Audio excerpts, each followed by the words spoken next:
बता दें सूत्रों के हवाले से, नीट मामले में ईओयू के रडार पर एक संदिग्ध प्रोफेसर है। ईओयू की जांच में पेपर लीक मामले में ये बहुत बड़ा पर्दाफाश हुआ है।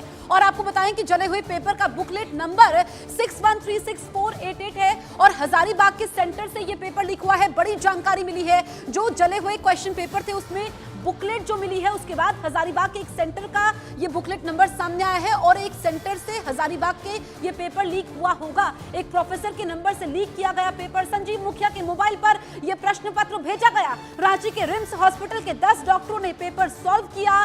पटना के 2 सॉल्वर ने भी पेपर सॉल्व में मदद की।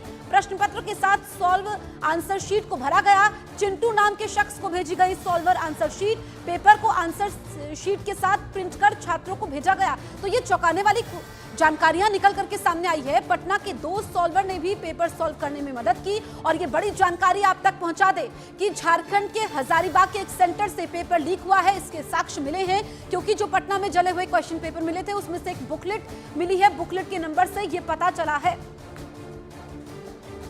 अब देखिए, मामला सिर्फ ग्रेस मार्क तक हो ऐसा नहीं है, इसके अलावा ये पूरा मामला पेपर लीक तक नहीं है। मुन्ना भाई भी इसमें शामिल है और उन सब के ऊपर नकेल कसी जाएगी। बड़ी बात आपको हम बताते हैं, देखिए नीट मामले में फिलहाल ईओयू के रडार पर संदिग्ध प्रोफेसर अब है, क्योंकि इसकी भी पूरी मिलीभगत थी। संदिग्ध प्रोफेसर के नंबर पर पेपर लीक होने का आरोप लग रहा है, वो नंबर तक अब सामने आ चुका है। इसके अलावा मास्टरमाइंड संजीव मुखिया के मोबाइल पर भेजा गया था प्रश्न पत्र, तलाश उसकी भी अभी की जा रही है। और बड़ी बात यह है कि रिम्स हॉस्पिटल के 10 डॉक्टर की नीट पेपर सॉल्व करने का दावा किया जा रहा है। ये 10 मुन्ना भाई हो सकते हैं। इन सब के ऊपर अब नकेल कसी जाएगी, गिरफ्तारी होगी, पूछताछ की जाएगी। जसप्रीत, बिल्कुल, तो यहाँ पर ये चौंकाने वाली जानकारियां निकल करके सामने आई। हमारे सहयोगी चंद्रमोहन इस वक्त हमारे साथ लाइव मौजूद है, सीधा उनका रुख करते हैं। चंद्रमोहन, ये जो प्रोफेसर हैं जिन्होंने सॉल्व किया था क्वेश्चन पेपर, ये कहाँ के हैं? इनके बारे में और क्या डिटेल सामने आ पाई है?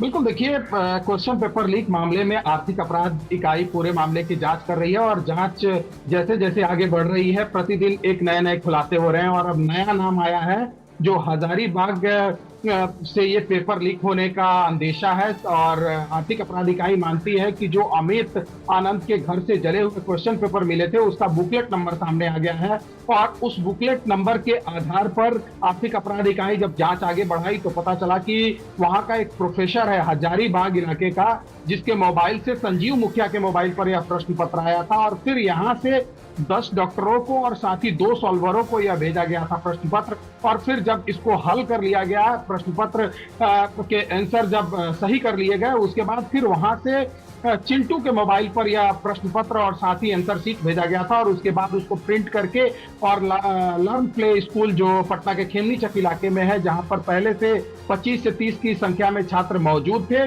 उनको उपलब्ध कराया गया। तो अब आर्थिक अपराध इकाई की जांच जैसे जैसे आगे बढ़ रही है वैसे वैसे नए नए खुलासे हो रहे हैं और अब नया नाम जो है वो एक प्रोफेसर का आया है। माना जा रहा है कि यह प्रोफेसर हजारीबाग इलाके का ही है और हजारीबाग जहां से यह क्वेश्चन लीक हुआ है, हो सकता है कि ये प्रोफेसर उसी कॉलेज का हो। और आर्थिक अपराध इकाई के रडार पर अब ये प्रोफेसर हैं और जब इनको सम्मन दिया जाएगा या फिर जब इनकी गिरफ्तारी होगी उसके बाद यह साफ हो पाएगा, उनके मोबाइल को जब खंगाला जाएगा उसके बाद यह साफ हो पाएगा कि क्या इन्हीं के मोबाइल से क्या प्रश्न पत्र संजीव मुखिया के पास भेजा गया था। बिल्कुल चंद्रमोहन, तो कितने संगठित तरीके से ये पूरा अपराध किया जा रहा था और किस तरह से सबकी मिलीभगत थी, वो एक एक करके पढ़ते अब खुलती हुई दिखाई दे रही हैं।